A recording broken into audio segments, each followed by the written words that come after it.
आज मी पारंपरिक पद्धतीने भोगीची भाजी बनवणार आहे. अतिशय गावरान पद्धतीने बनवते आहे बघा.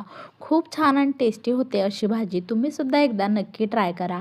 तर त्यासाठी 2 वांगे, बटाटा, गाजर, मेथी, पावटा, वाटाणा, कांदा आणि टोमॅटो घेतलेला आहे. वाटणासाठी खोबरं, तीळ, आलं, लसूण, कोथिंबीर आणि कांदा घेतलेला आहे भाजून. त्याचं वाटण करून घेतलं. तेल घातले, तेलामध्ये जिरं घातलं. जिरं फुलले की त्यामध्ये कांदा, मोठ्या आकाराचं टोमॅटो घालून घेतलं आणि आपण जे वाटण केलं आहे ना, ते वाटण देखील घालून घेतलं.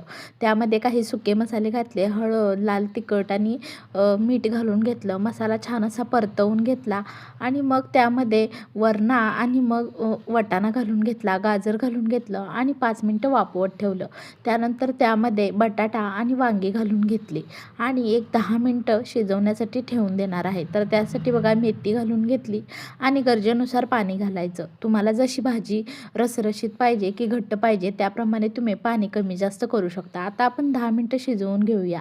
10 मिनिटानंतर अशी काही मस्त अशी भाजी होते. त्यावर तीळ आणि कोथिंबीर घातली आणि मस्त अशी भोगीची भाजी तयार आहे. संक्रांतीच्या आदल्या दिवशी ही भाजी आवर्जून बनवली जाते. अशी भाजी तुम्ही सुद्धा बनवून बघा.